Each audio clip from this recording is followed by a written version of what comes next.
제 이야기를 좀 나눌 텐데요. 단순하게 제 이야기를 나누는 게 아니라 하나님이 그 3개월의 시간 동안에 저에게 어떻게 다가오셨고, 하나님과의 교제 속에서 성경을 어떻게 다시 읽기 시작했고, 교회와 신앙을 어떻게 다시 묵상하게 되었는지를 나누려고 합니다. 그래서 4주간의 주제는 삼위일체 하나님과 복음, 그리고 교회와 그리스도인입니다. 기독교 신앙에 있어서 가장 기본이지만 전부라 할 수 있는 이 주제를 저희 이야기와 더불어서 함께 나누려고 합니다. 그래서 4주 동안 설교를 정말 좀 잘 들으셨으면 좋겠어요. 복음의 근거가, 우리가 그렇게 이야기하는 이 복음의 근거가 왜 삼위일체 하나님이셔야만 하는지, 복음을 받아들일 때 우리의 사고방식과 삶의 태도가 어떻게 구체적으로 변화될 수 있는지, 교회를 통해서 성도들은 무엇을 배우고 경험할 수 있는지, 그래서 교회에 어떻게 온몸을 던져서 참여할 수 있는지를 함께 경험하시면 좋겠습니다. 우리가 믿는 하나님을 삼위일체 하나님이라고 우리는 고백을 합니다. 성부 하나님, 성자 하나님, 성령 하나님. 하나님이라는 전능성, 영원성, 거룩성을 공유하시지만 각각 존재하시는 하나님, 삼위일체 하나님이죠. 저는 우리가 믿는 하나님이 단독자 하나님이 아니라 삼위일체 하나님이라는 사실이 얼마나 다행이고 감사한지 정말 새삼 깨닫게 됩니다. 만일 우리가 믿는 하나님이 단독자로 존재하시는 신이었다면 어땠을까요? 아마 이런 모습일 겁니다. 전능하신 하나님이 우리에게 은혜를 베풀어 주셔서 구원을 해주셨어요. 그럼 우리는 그 은혜에 보답하는 삶을 살겠죠. 어떻게 삽니까? 하나님을 향하여서 더 헌신하고, 더 순종하고, 더 열심을 내면서, 더 도덕적으로 이렇게. 그러다 보면 어느 순간 우리의 신앙은 얼마나 더 헌신하고, 얼마나 더 열심을 내는가, 얼마나 더 순종하는가의 문제가 되어갈 거예요. 얼마나 더 도덕적으로 살아가는가의 문제가 되어갈 거예요. 여러분, 이렇게 하나님을 정말 사랑하고 열심히 살았던 사람들이 누굽니까? 예수님 시대 바리새인들이죠. 바리새인들이 믿는 하나님은 단독자 하나님이셨어요. 한 분 하나님. 이들은 하나님을 너무 사랑했고, 그래서 하나님을 위해서 생명도 버릴 수 있었어요. 이들은 하나님의 말씀에 헌신적으로 순종했어요. 도덕적으로 살았습니다. 그것이 저들의 신앙이었어요. 그래서 자신들처럼 살지 않으면 안 된다고 사람들을 가르쳤고, 자신들처럼 살지 않으면 안 된다고 사람들을 판단했고, 그렇게 살지 않으면 하나님의 심판이 임한다고 선포했어요. 그래서 자신들은 순종적인, 헌신적인 신앙인들이고, 그렇지 않은 사람들을 죄인이라고 선을 그었죠. 단독자 하나님을 믿는 신앙들이 오늘날에도 많지요. 여호와의 증인, 안상홍 증인, 이런 단독자 하나님을 믿는. 근데 이들의 모습은 대부분 비슷합니다. 이들은요, 너무너무 성실하고요, 너무너무 도덕적이고요, 너무너무 헌신적이고, 너무너무 순종적이죠. 바리새인들하고 비슷하죠. 하지만 우리가 믿는 하나님은요, 삼위일체 하나님입니다.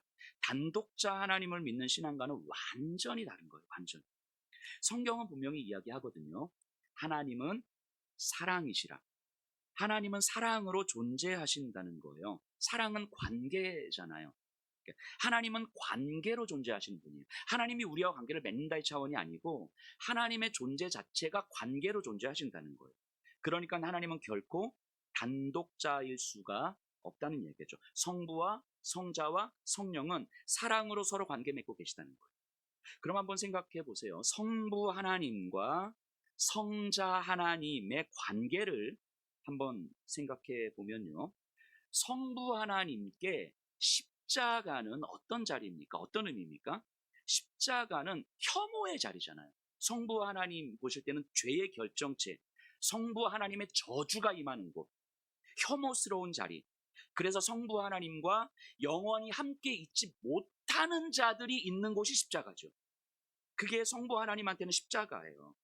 그런데 그 십자가에 당신의 아들 성자 하나님이 있다는 이유만으로 십자가를 기뻐하셨죠. 아무리 혐오스러워도 아들이 거기 있으면 그 자리가 기쁨이 되는 거예요. 만일 십자가에 성자가 아닌 다른 존재가 있었다면 성부께서 그 십자가를 기뻐하셨겠습니까? 절대 기뻐하지 않으셨을 거예요. 성부와 성자의 관계는 이런 거예요. 상황, 환경, 모습, 그 어떤 것이든 상관없습니다. 당신의 아들이 거기에 있으면 그걸로 그 자리는 기쁨의 자리가 되는 거예요. 자, 성자 하나님에게 십자가는 어떤 의미입니까? 당신의 아버지가 혐오하는 자리잖아요. 성부 하나님으로부터 외면당하는 자리예요. 그러니까 십자가 위에서 예수님도 외치신 거죠. 엘리 엘리 라마 사막다니, 어찌하여 나의 하나님 어찌하여 나를 버리셨나이까. 하나님으로부터 버림받는 자리가 십자가예요. 그렇기 때문에 십자가를 가면 안 되는 거죠. 성자 하나님 입장에서는. 그런데 성부 하나님의 마음을 헤아린 거예요. 그 자리에 가야만 인간들의 죄를 사할 수가 있고 영원한 생명을 줄 수 있다는 아버지의 뜻을 알았고, 그래서 그 뜻에 순종하신 거예요. 아버지께서 혐오하는 그 자리로 가신 거죠. 그리고 그 순종에 기뻐할 수 있었어요. 십자가를 기뻐하셨던 거죠. 그 뜻이 만일 성부 하나님의 뜻이 아니었다면 성자 하나님은요, 결코 십자가로 가지 않으셨을 겁니다. 그 자리를 결코 기뻐하지 않으셨을 거예요. 성부 하나님의 뜻이었기에, 그것을 아셨기에 혐오와 아픔과 외면의 자리임에도 십자가를 기뻐할 수 있었던 거죠. 이것이 성부가 성자를 바라보는 기쁨이고 성자가 성부를 바라보는 기쁨이에요. 또한 이 기쁨을 경험한다는 건 서로를 향해서 무한 책임을 느끼는 거예요. 그냥 그렇게 내버려 두는 것이 아니라 성부께서 성자가 십자가 위에 있을 때, 그 혐오의 자리에 있을 때 성부께서는 어떻게 무한 책임을 드러내셨습니까? 혐오스러운 십자가의 죽음에서 성자를 다시 살려내잖아요. 즉 혐오의 자리를 영광으로 바꿔버리는 거예요. 혐오스러운 자리인데 성자에 대한 무한 책임감이 혐오의 자리를 영광의 자리로 바꿔버리는 거예요. 이게 성부의 책임 아닙니까? 성자는 그 성부 하나님을 향하여서 자신을 온전히 내어주시는, 온 몸에 물과 피를 다 쏟으시고 온갖 모욕과 수치를 다 당하시고 성부로부터 외면당하는 그 자리에까지 자신을 내어주심으로 무한 책임을 감당하셨죠. 이것이 성부와 성자의 관계예요. 그리고 성령 하나님께서는 뭘 하십니까? 성부와 성자가 맺는 그 사랑의 관계 안으로 저와 여러분들을 초청해 주시는 거예요. 성부와 성자가 맺는 관계가 너희들과 맺는 관계다라고 말씀하시는 거죠. 그리고 성부와 성자는 성령의 초대를 받은 우리를 환대해 주시고 그 사랑의 관계를 우리에게도 누리게 해주신다는 거예요. 그러니까 오해하지 마세요. 하나님이 우리를 사랑하셨어, 이 말은 그냥 우리를 사랑하셨어가 아니라 성부가 성자를 향한 그 사랑 안에 우리를 부르셨다는 의미예요. 그 성부가 성자를 사랑하시는 것처럼 성자와 연합된 우리를 사랑하신다는 거예요. 이해가 되시죠? 그 사랑의 관계 안으로 우리를 초청해 주시는 분이 성령 하나님이죠. 초대받은 우리가 성부와 성자의 사랑의 관계를 함께 누릴 때 그게 성령의 기쁨이 되는 거예요. 그래서 우리의 약함을 도우시고 우리를 대신하여 탄식하셔서라도 우리로 하여금 삼위일체 하나님의 관계 안에 머물도록 하시는 거예요. 이게 성령 하나님의 무한 책임인 거죠. 여러분, 성부와 성자의 관계 안으로 우리가 초대를 받은 것, 이걸 구원이라고 합니다. 구원받았다라고 이야기하는 거예요. 우리가 받은 구원은 그거예요. 죄의 문제가 해결되지 않은 상태로는 절대로 그 관계를 누릴 수가 없기 때문이에요. 그래서 우리의 죄를 해결해 주심으로 그 관계 안에 초청해 주신 거죠. 그러니까 구원을 받았다라는 말은 우리의 죄가 용서됐고 뭐 하늘나라 가게 됐습니다, 이게 아니고 죄의 문제가 해결됨으로 성부와 성자의 관계를 우리도 누리게 되었습니다. 이게 구원이죠. 그래서 우리의 죄의 문제를 해결해 주시고 우리를 초대하고 환대하기 위해서 성부와 성자와 성령께서 하신 일, 그걸 복음이라고 하는 거예요. 복음. 성부와 성자와 성령께서 하신 일, 그 복음으로 인해서 우리의 죄의 문제는 해결됐고 우리는 이미 삼위 하나님의 관계 안에 초대받은 거죠. 그 안에서 우리는 존재하는 거죠. 삼위일체 하나님의 초대를 받고 환대를 받은 사람들이 모인 곳을 교회라고 하는 거예요. 구원받은 우리가 경험하는 것이 바로 이것입니다. 서로의 존재를 기뻐하고 존재 그 자체를 사랑하는 관계를 경험하는 거예요. 십자가 위에 성자의 아픔을 성부가 함께 아파하고 성부의 눈물을 성자가 함께 흘리고 그렇게 서로를 향하여 무한 책임을 함께 지는 사랑의 관계를 경험하는 것. 이게 구원받았다라고 이야기하는 거죠. 교회는요, 삼위일체 하나님을 누리는 공동체, 삼위일체를 닮은 공동체지요. 그래서 교회는 삼위일체의 관계를 이 땅에서 잠시나마 맛볼 수 있는 곳이죠. 그래서 교회의 본질이 무엇이냐면요, 교회의 본질은요, 서로의 존재를 기뻐하는 거예요. 서로의 존재를 사랑하는 거예요. 서로의 아픔과 눈물을 공유하는 거예요. 서로의 부끄러움과 부족함을 나의 것으로 받아들이는 거예요. 서로를 함께 책임지는 삶을 삼위일체 하나님으로부터 배우는 거예요. 그게 교회의 본질이죠. 교회가 아무리 사역을 많이 하고, 아무리 건물을 화려하게 짓고, 아무리 사람이 많고, 아무리 도덕적으로 깨끗하다 할지라도 삼위일체의 복음을 배우지 못하면, 그걸 경험하지 못한다면 그건 단독자 하나님을 믿는 바리새인들의 교회가 되는 거예요. 하나님의 창조를 한번 생각해 보세요. 삼위 하나님의 사랑의 관계를 이 땅 가운데 확장시킨 사건이 창조잖아요. 에덴 동산에 있었던 아담과 하와는 삼위일체 하나님을 닮아 있었습니다. 아담이 하와에게 그렇게 이야기하죠. 내 뼈 중에 뼈요, 살 중에 살이라. 무슨 의미입니까? 하와의 존재를 기뻐하고 하와의 존재를 사랑한다는 거예요. 하와의 어떤 모습, 어떤 상황, 어떤 이게 문제가 아니고 하와 그 자체를, 하와 존재를 기뻐하고 사랑한다는 거죠. 그 성경은 이렇게 이야기해요. 그들이 벌거벗었으나 부끄러워하지 아니하더라. 벌거벗은 건 부끄러운 일인데 하와의 벌거벗은 모습을 보면서 아담은 자신의 벌거벗음을 봤다는 거예요. 하와의 벌거벗음을 보고 자신의 벌거벗음을 보면서, 하와의 부끄러움을 보고 자신의 부끄러움을 보면서 너의 부끄러움이 곧 나의 부끄러움이기 때문에 부끄럽지 않은 거예요. 이게 벌거벗었으나 부끄럽지 않더라 하는 거 아닙니까? 너의 약점이 곧 나의 약점이기에 그것이 약점이 되지 않는 거예요. 너의 부족함이 곧 나의 부족함이고 너의 잘못이 곧 나의 잘못이기 때문에 서로 간에 판단하지 않는 거예요. 이것이 삼위일체를 닮은 모습 아닙니까? 에덴 동산에서 인간 사회는요, 삼위일체를 닮아 있었어요. 하지만 타락한 인간은 어떻습니까? 벌거벗은 몸을 나뭇잎으로 가립니다. 이제 더 이상 너의 부끄러움이 나의 부끄러움으로 여겨지지 않아요. 상대의 부끄러움을 보면서 나의 부끄러움을 볼 수 있는 눈이 없어지는 거예요. 너의 약점, 너의 부족함, 너의 잘못이 나의 것으로 여겨지지 않습니다. 그러면 어떻게 됩니까? 너의 잘못, 너의 부족함은 너가 책임져야 되는 거죠. 하나님 앞에서 아담이 뭐라고 이야기합니까? 하나님, 얘가 잘못해서 그래요. 하와의 잘못으로 인함이라고 변명하는 거잖아요. 하와는 뱀의 잘못이라고 변명하는 거죠. 내 잘못 아니다. 이거는 제가 잘못한 거다. 제가 책임져야 된다. 너의 존재가 더 이상 기쁨이지도 않고 존재를 사랑하지도 않습니다. 삼위일체의 모습을 완전히 잃어버린 모습이죠. 이걸 타락이라고 하는 거예요. 이걸 죄라고 하는 겁니다. 여러분, 죄의 본성이 뭡니까? 자기중심성이죠. 자기중심성. 나와 너를 경계짓는 것. 이게 자기중심성이죠. 나는 옳고 너는 틀린 것. 이게 자기중심성이죠. 너의 부끄러움과 약점과 잘못을 지적하는 것. 이게 자기중심성이죠. 그래서 서로를 향하여 책임을 공유하지 못해요. 너의 잘못은 너가 책임지고 나의 잘못은 내가 책임져야죠. 그래서 서로가 잘못이 없다고 싸우는 거잖아요.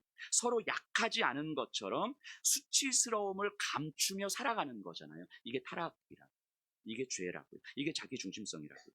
삼위일체 안에는요, 이런 자기중심성이 없어요. 그래서 예수님께서 이렇게 말씀하셨죠. 다른 사람의 눈에서 티끌을 볼 때 어떻게 하라고요? 너의 눈에 있는 들보를 보라고 말씀하시잖아요. 다른 사람의 약점을 볼 때 그 약점이 너의 약점이 아니라 나의 약점이라는 것을 볼 수 있는 눈이 있어야 된다고 이야기하는 거잖아요. 벌거벗음을 볼 때 그것이 너의 벌거벗었음이 아니라 나의 벌거벗었음이라고 볼 수 있는 눈이 있어야 된다는 거잖아요. 그래서 서로의 약점을 공유하면서 살아가는 것. 그래서 서로가 부끄럽지 않은 것. 서로의 약점과 부끄러움과 수치스러움을 공유하며 살아가는 것. 그래서 서로의 수치스러움을 가리지 않아도 되는 거죠. 아담과 하와가 그랬듯 서로 벌거벗었으나 부끄럽지 않은 삶의 회복을 말씀하고 있는 거 아닙니까? 예수님께서 약해도 괜찮고 수치스러워도 괜찮다고 말씀하고 계시는 거예요. 실수해도 괜찮다고 말씀하시는 거예요. 왜냐하면 그건 너의 실수가 아닐 테니까, 우리의 실수일 테니까. 삼위일체를 닮은 삶의 회복을 말씀하고 있는 거죠. 이 말씀이 교회의 본질을 잘 보여주는 말씀 아닙니까? 어쩌면 이 시대에 한국 교회에, 이 시대의 교회에 정말 필요한 것은 다른 그 어떤 것이 아니라 바로 이 삼위일체성의 회복이지 않을까 하는 생각이 듭니다. 오늘 본문을 한번 보세요. 1절, 2절을 제가 읽겠습니다. 태초부터 있는 생명의 말씀에 관하여는 우리가 들은 바요, 눈으로 본 바요, 자세히 보고 우리의 손으로 만진 바라.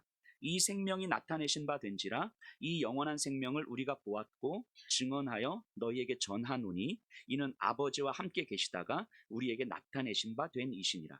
자, 누구를 이야기합니까? 예수님 이야기죠. 성자 하나님에 대한 이야기죠. 성자 하나님이 어떤 분이시라고요?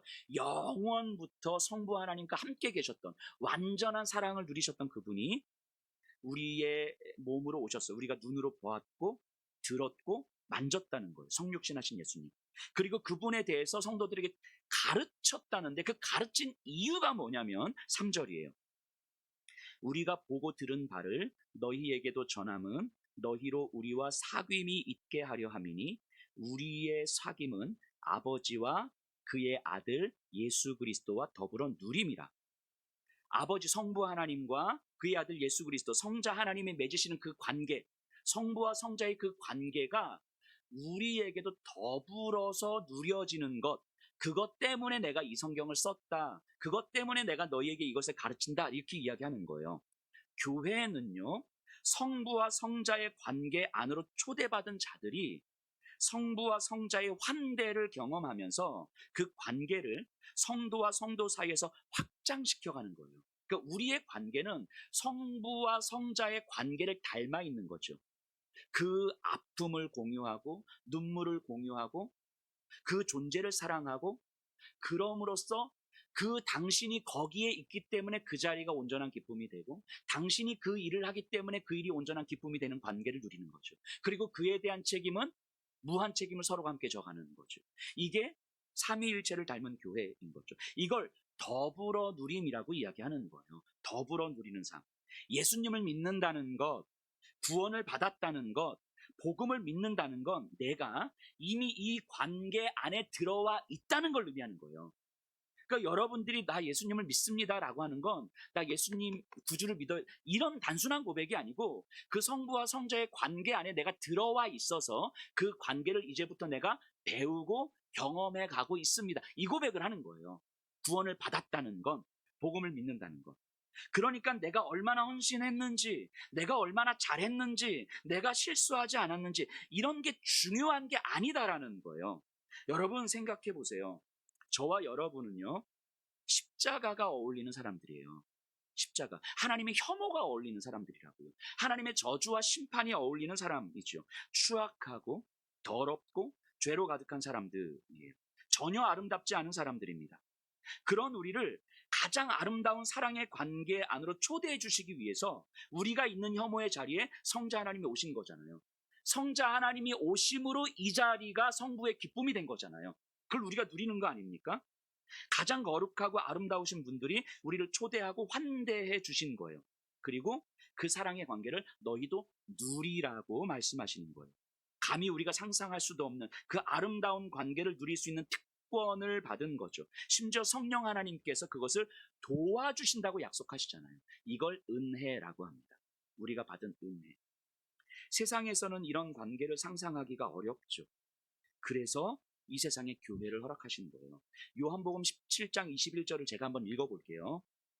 예수님의 기도인데요. 아버지여, 아버지께서 내 안에, 내가 아버지 안에 있는 것 같이 그들도 다 하나가 되어 우리 안에 있게 하사 세상으로 아버지께서 나를 보내신 것을 믿게 하옵소서.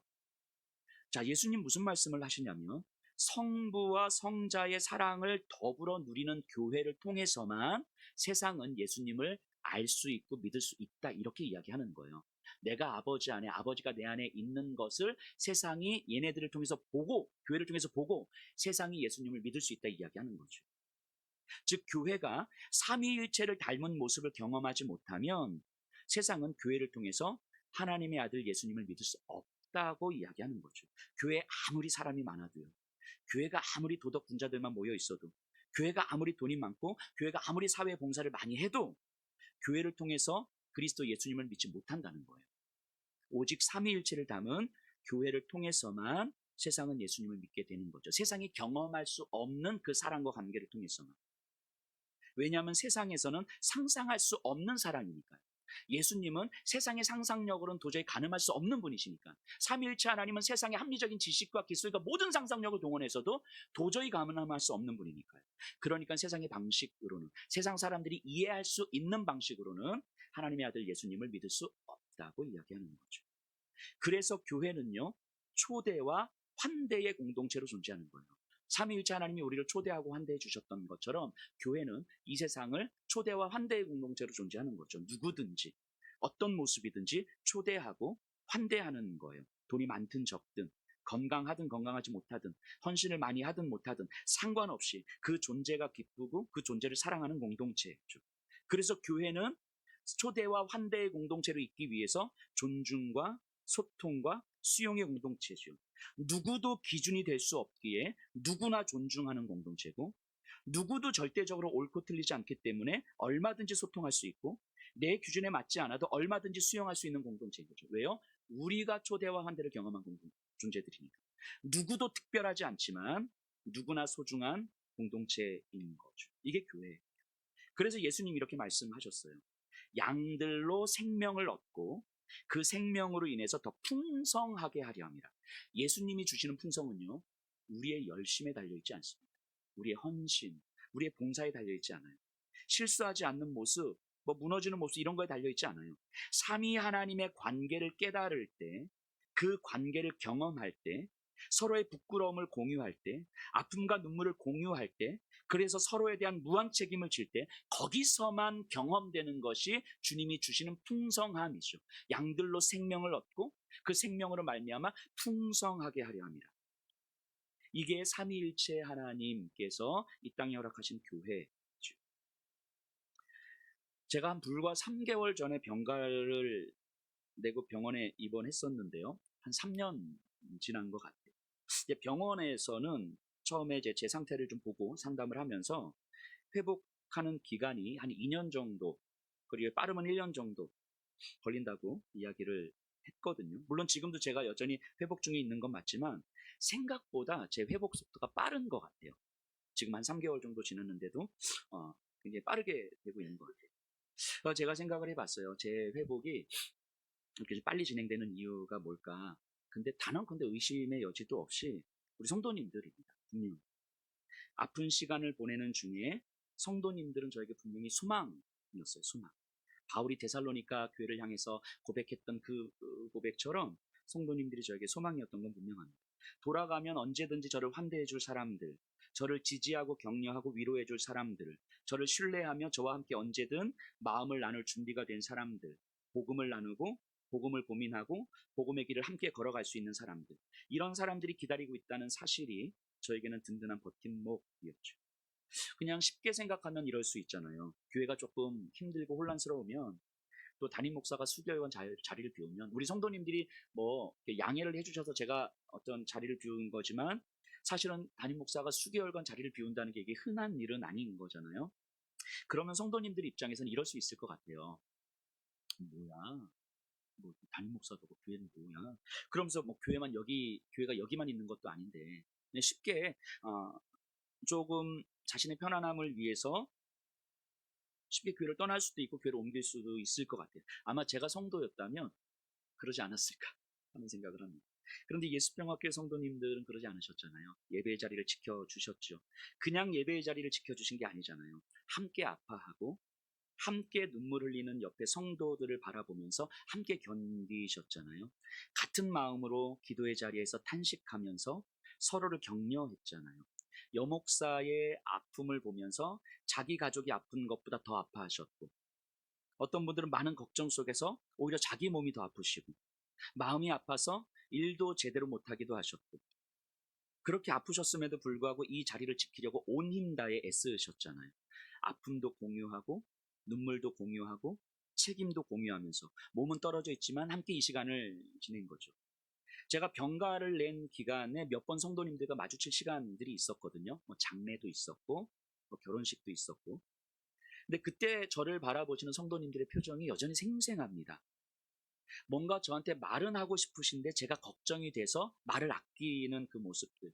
근데 하지만 마음 다해 걱정하고 격려하고 싶은 그 눈빛과 표정이 생생해요. 그냥 이럴 수 있을 것 같거든요. 그냥 아프구나. 아유 애쓰고 있네. 이렇게 넘어갈 수 있는데 우리 성도님도 안 그러시더라고요. 온 마음을 다 쏟아내시는 그 눈빛과 표정이 느껴지는 거죠. 제가 병원에 입원하기 전날에 우리 청년 한 명이 저한테 손편지를 써서 줬어요. 그리고 자기가 아르바이트해서 번 돈을 조금 이렇게 넣어서 주더라고요. 온 마음을 담아서 꾹꾹 눌러 쓴 그 한 글자 한 글자, 온갖 고생하며 흘린 그 땀이 묻어있는 돈, 그게 그렇게 위로가 되더라고요. 근데 모든 성도님들이 여러 모양으로 그렇게 정말 마음 다해 애써 주셨잖아요. 정말 예배의 자리를 지켜 주시고 저를 기다려 주시고 위로해 주시고 간절히 아파하시면서 기도해 주시고, 또 어떤 분들은 아내가 저에게 계속 신경 쓰는 동안 우리 아이들을 위해서 뭐 간식도 해주시고 반찬도 해주시고, 또 어떤 분들은 밥 한 끼 챙겨 주시려고 정말 그렇게 애써 주시기도 하고, 어떤 분들은 그 밥 한 끼 사주시려고 제주도까지 오시기도 하고, 여러 모양으로 그냥 마음 다해서 애써 주셨잖아요. 그런데요, 이게요, 단지 친하냐 친하지 않느냐의 문제가 아니잖아요. 나하고 잘 맞느냐 안 맞느냐의 문제가 아니잖아요. 관계 맺어온 시간 동안 그리스도 안에서 켜켜이 쌓여진 그 사랑의 관계가 만들어낸 모습 아닐까요? 그 존재에 관심이 있고 그 존재를 사랑하고 그 존재를 기뻐할 수 있기 때문에 그 존재 때문에 아파할 수도 슬퍼할 수도 있는 그런 관계, 이런 관계를 우리가 세상 어디에서 경험할 수 있을까 싶습니다. 이런 풍성함은 교회가 아니면 저는 절대로 경험할 수 없을 거라고 생각합니다. 저는 지난 3개월을 지내면서 삼위일체를 닮은 교회의 그 맛을 우리 성도님들을 통해서 잠시나마 맛볼 수 있었죠. 정말 부족한 여목사 맞거든요. 때로는 답답하고 보기 싫었을 수도 있을 것 같아요. 제가 이렇게 이 시간을 보내면서 생각해 봤거든요. 근데 우리 성도님들이 저를 볼 때 진짜 답답하셨겠다 이런 생각이 들더라고요. 진짜 답답하셨겠다. 저 여목사 저 왜 저러지 저 도대체? 답답하시고 때로는 좀 꼴도 보기 싫었겠다 이런 생각이 그걸 해봤어요. 우리 성도님들 입장에서. 그런데 그렇게 답답하고 그렇게 때로는 보기 싫기도 한 그런 여목사 때문에 아파하는 성도, 그렇게 그런 여목사 때문에 슬퍼하는 성도들, 그래서 기도하면서 애달아하는 성도들, 그렇게 여목사의 존재를 기뻐하고 내 존재를 사랑하고 그래서 함께 아파하면서 이 자리를 지킴으로 무한 책임을 감당하는 성도님들을 보면서 이게 삼위일체를 닮은 교회겠다 이런 생각을 좀 해봤습니다. 제가 아내와 걸으면서 이런 얘기를 했거든요. 여보, 당신이 선택을 할 수 있다면 목사 여환옥과 결혼할래요? 아니면 그냥 일반인 여환옥과 결혼할래요? 물었거든요. 근데 아내가 꼭 여환옥이어야 된다고. 근데 저는 이렇게 얘기했어요. 제가 선택할 수 있다면 아마 목사를 선택하진 않았을 것 같아요. 제가 선택할 수 있다면. 그런데 저를 보건대 제가 목사가 안 되었으면 아마 교회도 안 다녔을 것 같아요. 그래서 하나님이 교회라도 다니라고 저를 목사시켜 놓은 것 같은데, 근데 목사 안 되었으면요, 뭐 즐거울 수도 있었을 것 같아요. 뭐 덜 힘들 수도 있었을 것 같아요. 그런데 지금 경험하고 있는 이런 사람들, 우리 성도님들, 이런 아름다운 관계는 결코 경험하지 못했을 것 같아요. 그래서 아내한테 제가 그런 얘기했어요. 그래서 그 아픈 시간을 아내하고 같이 걸으면서, 근데 그래도 내가 목사 된 거 후회하지 않는다. 왜냐하면 이 아프고 힘겹고 뭐 눈물 나는 이런 시간임에도 불구하고 그런 것들과 비교하시면 그 아픔을 담아낸 이 행복한 관계들, 이 아픔을 담아낸 삼위일체를 닮은 이 모습이 저를 너무 기쁘게 한 거죠. 나와 너를 구분하지 않은 채, 누군가의 책임이라고 묻지 않은 채 함께 그 책임을 공유하려는 그 삶, 이게 우리 성도님들이 저에게 보여주셨던 모습 아니었습니까? 그래서 아프지만 감사하고 힘겹지만 기쁠 수 있었던 거죠. 십자가 위의 성자를 보시면서 아프고 힘겹지만 기뻐하셨던 성부의 마음, 성부로부터 외면당하는 절망 속에서 기뻐하셨던 성자의 마음, 그렇게 아픔 속에서 서로로 인해서 기뻐하셨던 성부와 성자의 관계, 그래서 서로에게 책임을 떠넘기는 것이 아니라 책임을 공유하는 삼위일체의 그 관계를 저 또한 잠시 누릴 수 있었던 것 같아요. 그래서 한편으로는 저 또한 교회와 성도님들에 대해서 무한 책임을 이제 갖게 되는 거죠. 성도님들에 대한 저의 책임을 드러내는 방식은 일단 무엇보다도 제가 빨리 회복돼서 이 자리에 돌아오는 것이라고 생각을 했어요. 그래서 저 또한 매일매일 게으르지 않게 시간을 보냈습니다. 아침에 일어나서 무조건 나갔어요. 그래서 하루에 뭐 6시간이고 7시간이고 걷고, 그래서 이 만보기에 4만보가 딱 찍히는 순간 너무 뿌듯해. 하루에 저녁 한 6시쯤 됐는데 막 4만보. 너무 뿌듯한. 그래 매일 제 생각과 제 감정과 하나님에 대해서 매일매일 글을 쓰고 정리했습니다. 그리고 성경을 읽고 기도를 했어요. 성도님들에 대한 책임감이 저로 하여금 매일매일을 그렇게 살게 한 거죠. 성도님들로 인한 기쁨에 대한 반응인 거죠. 그래서 아직은 뭐 완전히 회복되려면 시간이 더 필요하겠지만 제가 회복되어가는 모습을 우리 성도님들과 함께 공유하는 것도 필요하겠다 싶었습니다. 그리고 지난 이 3개월의 시간 동안에 때로는 저에게 부끄러운 모습들, 때로는 수치스러운 모습들도 함께 성도님들과 나누고 이야기하는 것도 필요하겠다 싶었습니다. 저희 수치스러움을 나눌 때 이것이 나만의 수치가 아니라 성도님들의 수치가 된다면 그건 더 이상 수치가 아닐 테니까. 저희 부끄러움을 나눌 때, 저희 약점을 나눌 때 이것이 나만의 약점이 아니라 성도님들이 자신의 약점으로 받아들일 수 있다면 그건 더 이상 약점이 아닐 테니까. 그 정도의 신뢰감으로 우리 성도님들과 함께 말씀을 좀 나누려고 나름 저도 애썼던 것 같아요. 거기에 당신이 있기 때문에 그 자리가 기쁨의 자리가 되는 공동체, 당신이 하는 일이기 때문에 그 일이 기쁨이 되는 공동체, 거기서 나오는 무한 책임의 힘을 서로 감당하는 공동체, 이것이 교회죠. 이것이. 여기에는요, 자존심도, 억울함도, 불편함도, 내 편견도 감수해야만 하는 과정들이 있겠죠. 이게 십자가의 길이죠. 이것이 목사와 성도들의 관계에만 해당됩니까? 아니잖아요. 성도와 성도들의 관계도 마찬가지인 거죠. 세상은요, 죄로 인해서 경계짓는 삶을 삽니다. 사단의 권세가 다스리는 세상은 그래서 자신이 중심이고 기준이 되는 삶을 지향해요. 내가 좋아야 되고, 내 생각이 옳고, 나에게 유익이 되고, 내 생각과 다르면 안 되고, 내가 불편하면 안 되고, 내가 억울하면 못 견뎌요. 이것이 사탄의 권세가 다스리는 세상이 지향하는 질서인 거죠. 하나님은 이런 세상을 뚫고 침투해 들어오셨어요. 세상 한가운데 구멍을 내시고 거기에 삼일체 하나님을 닮은 교회를 심어 놓으셨죠. 천국은 침노하는 자의 것이라고 말씀하셨잖아요. 하나님이 세상에 침투하셨고 침투한 하나님의 영역이 바로 교회예요. 성도들은 세상에 침투하신 하나님의 나라에 초대받고 참여하는 믿음의 사람들이죠. 그렇다면 교회는 세상의 질서가 아닌 삼위일체 하나님의 질서로 존재하는 하나님 나라의 전진기지 아닙니까? 그래서 세상의 방식, 세상의 질서, 세상의 가치, 자기중심적 가치와 끊임없이 부딪히면서도 기쁨을 경험하는 것, 이게 교회죠.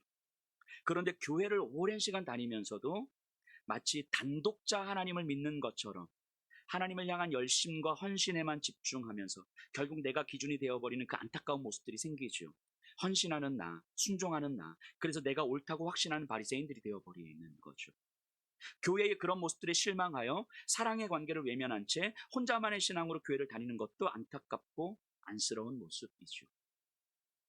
하나님 교회를 그렇게 허락하지 않으셨어요. 여러분, 아름다움이라는 게 무엇입니까? 얼굴이 이쁜 여성을 보면요, 그냥 이뻐요. 이쁩니다. 하지만 어머니의 얼굴을 우리는 이쁘다고 하기보다는 아름답다고 하죠. 왜 그렇습니까? 어머니의 얼굴에는요, 아픔과 눈물이 담겨 있는 행복이기 때문이에요. 그냥 행복하고 그냥 즐거운 게 아니라 아픔과 눈물과 슬픔이 담겨 있는 기쁨이기 때문인 거죠. 그래서 아픔이 담겨 있지 않는 시가 아름다울 수 없는 것처럼, 아픔이 담기지 않은 설교가 영혼을 깨울 수 없는 것처럼, 아픔이 담기지 않은 교회가 아름다울 수 없는 거죠. 아름다움은 그런 거예요. 아름다움은 아픔과 눈물과 절망을 담고 있는 기쁨이죠. 십자가가 아름다운 건 거기에는 정말 절망과 아픔을 담고 있는 성부와 성자의 형언할 수 없는 기쁨이 있기 때문인 거죠. 교회가 아름다울 수 있는 건 이렇게 삼위일체를 닮아 있기 때문이에요. 서로의 부끄러움을 나의 부끄러움으로 여기는, 서로의 아픔과 눈물을 나의 아픔과 눈물로 받아들이는, 서로를 향한 무한 책임을 감당하는 그 아픔과 그 눈물의 기쁨이 있기 때문에 교회는 아름다울 수 있는 거죠. 그럼 이런 질문을 한번 정말 던져봅니다. 오늘날 이쁜 교회는 참 많은 것 같아요. 하지만 정작 아름다운 교회는 어디 있겠습니까? 도덕적인 교회는 참 많은 것 같아요. 그런데 아름다운 교회는 어디 있습니까? 사회 봉사하는 교회는 참 많습니다. 하지만 정말 아름다운 교회가 있습니까? 여러분들이 원하는 교회는 이쁜 교회입니까? 도덕적인 교회입니까? 사회봉사 많이 하는 교회입니까? 아니면 정말 아름다운 교회입니까? 이 예수평화교회가 어떤 교회가 되어가기를 원하십니까? 10년이 지나고 15년이 지난 후에 이 자리에 계신 성도님들이 2025년도에 예수평화교회를 돌아본다면 그때 어떤 기억을 떠올리실까요? 흔들리고 넘어졌던 이 여목사를 떠올리면서 목사가 뭐 저래 그때 목사님 잘못했지 뭐 이렇게 혀를 끌끌 차실까요? 아니면 그때 함께 아파하고 함께 눈물을 흘렸던 시간들을 떠올리실까요? 그래서 10년 후에도 냉소적인 성도로 남아 계실까요? 아니면 삼위일체의 아름다운 관계를 경험하고 있는 풍성한 그리스도인으로 남아 계실까요? 10년 후에 2025년도에 예수평화교회를 돌아보면서 그 시간 참 많이 아팠고 울었지만 함께 아파했던 성도들, 함께 눈물 흘렸던 성도들을 그때도 떠올리면서 예수평화교회가 얼마나 아름다운 교회로, 이쁘고 도덕적인 이런 교회가 아니라 아름다운 교회로 성장해 왔는지를 서로가 고백할 수 있을까요? 여러분, 사람은 아름답지 않습니다. 사람은 추하고 연약하고 참 이기적이지요. 그런 우리를 아름다운 성부와 성자의 관계 안으로 초청해 주셨잖아요. 그 사랑을 경험해 주신 거예요. 그리고 교회로 부르셨어요. 추한 사람들이 아름다운 관계를 경험하면서 점점 변화되어 가는 거예요. 그리고 저는 지금 그런 사람들을 마주하고 있는 거죠. 이 자리에 계신 분들. 추한 우리가 아름다운 관계를 경험하면서 조금씩 변화되어 가는 거예요. 그래서 아파도 기쁘고 슬퍼도 기쁜 거예요. 십자가 위에 있는 아들을 바라보는 아버지의 아픔과 기쁨. 십자가 위에서 아버지를 바라보는 아들의 아픔과 기쁨. 무너지고 흔들렸던 제가 제 자신을 보는 아픔과 저로 인해서 함께 아파하는 성도들을 바라보는 이 기쁨. 힘든 자리를 지켜내는 성도님들의 그 아픔. 하지만 빨리 회복하려고 애쓰는 여목사를 바라보는 성도님들의 기쁨. 성도와 성도가 서로의 눈물 때문에 견딜 수 있었던 이 아픔과 기쁨. 이게 아름다움 아닙니까?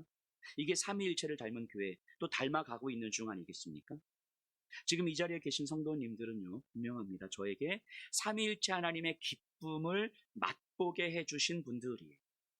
저를 향해서 경계짓지 않으시고 저의 부족함을 함께 감당해 주신 분들, 저를 기다려 주신 분들, 저를 격려해 주시고 신뢰해 주신 분들, 성부가 성자에게 그랬듯 성자가 성부에게 그러셨듯 성령을 의지하셔서 저에게 그렇게 하신 분들이죠. 그래서 아프지만 기쁘고 힘겹지만 감사합니다. 그리고 미안합니다. 예수평화교회가 이제 10년 되었거든요. 삼위일체를 닮은 공동체라는 것이 좀 확인되는 시간들이 아니었을까 싶습니다. 그리고 앞으로의 10년이 삼위일체를 더 깊이 경험하는 그런 공동체가 되기를